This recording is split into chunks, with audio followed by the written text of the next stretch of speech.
Everyone, আজকে করব বেগুন দিয়ে কালো জিরের ঝোল ইলিশ মাছের। তো ইলিশ মাছ দেখো আমার ধোয়া হয়ে গেছে, এখানে নুন হলুদ মাখাবো আর এদিকে বেগুনটা কেটে রাখা হয়েছে।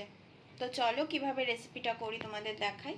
দেখো নুন হলুদ মাখানো হয়ে গেছে, বেগুনের মধ্যে নুন হলুদ মাখিয়ে রাখা হয়ে গেছে। এবার বেগুনটাকে ভেজে নেব। ইলিশ মাছটা আমি কাঁচাই রাখবো, তাই কাঁচাই রাখা হবে, শুধু বেগুনটা ভেজে নিতে হবে। দেখো গ্যাস ধরানো হয়ে গেছে, গ্যাসে তেল দিয়ে দিয়েছি কড়াইতে। এখানে আমি হলুদ আর লঙ্কার গুঁড়ো এক চামচ করে নিয়ে জল দিয়ে মিশিয়ে রেখেছি। এটাই হলো মশলা আজকে।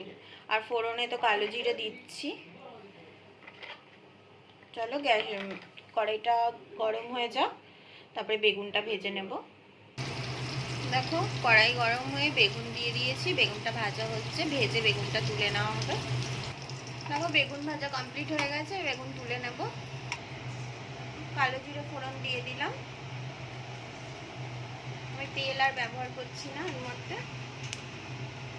এবার লঙ্কাগুলো চিড়ে লঙ্কা দিয়ে দিয়েছি। লঙ্কাটা একটুখানি কালার ধরুক, তারপরে আমি যে পেস্টটা বানিয়ে রেখেছি সেই পেস্টটা দিয়ে দেবো। লঙ্কায় দেখো কালার ধরে গেছে, এবার আমি মশলাটা ঢেলে দেবো।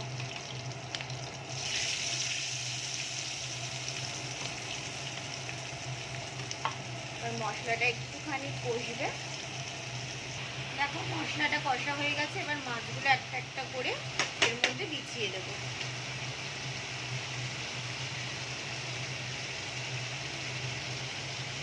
দেখো এবার পরিমাণ মতন জল দিয়ে দেবো।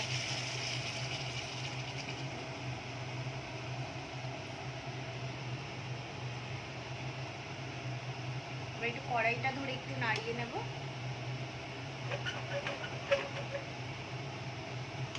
ইলিশ মাছ খুব নরম হয়, তো বেশি ঘাটাঘাটি করলে মাছগুলো ভেঙে যাবে। দেখো পরিমাণ মতন জল দেওয়া হয়ে গেছে, মাছও দেওয়া হয়ে গেছে। এবার এটাকে সিমে করে গ্যাসটাকে আমি ঢেকে দেব। দেখো আমি এটা তো সিমে করে রেখেছিলাম, এবার আমি ঢাকনাটা উঠিয়ে আমি বেগুনগুলো দিয়ে দিচ্ছি।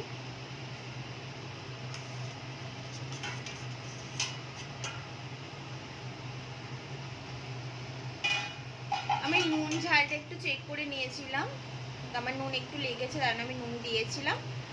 আর ঝোলটা আমি যতটুকু রাখবো ততটুকুই রেখে বাদ বাকিটা শুকিয়ে নেব। তো ঝোল আর একটুখানি শুকিয়ে গেলে মাছটা দেখতে হবে ঠিকঠাক সেদ্ধ হয়েছে নাকি, তারপরে দেখে আমি নামিয়ে দেবো। দেখো আমি গ্যাসের ফ্লেমটা বাড়িয়ে দিয়েছি, মাছটা সেদ্ধ হয়ে গেছে। এবার আমি গ্যাসের ফ্লেমটা অফ করে দেব। মাছটা আমার হয়ে গেছে, সেদ্ধ হয়ে গেছে, সবই হয়ে গেছে। এবার আমি অফ করে দেবো গ্যাসটা। দেখো মাছটা হয়ে গেছে, আমি গ্যাসটা বন্ধ করে দিয়েছি। এই হলো ফাইনাল লুক। কেমন হয়েছে জানিও কমেন্টে। এটা হলো ইলিশ বেগুনের কালো জিরে দিয়ে ঝোল। যদি তোমাদের ভিডিওটা ভালো লেগে থাকে please like comment share and subscribe করতে ভুলো না। আবার নতুন ভিডিওর সাথে দেখা হবে, ততক্ষণের জন্য টাটা।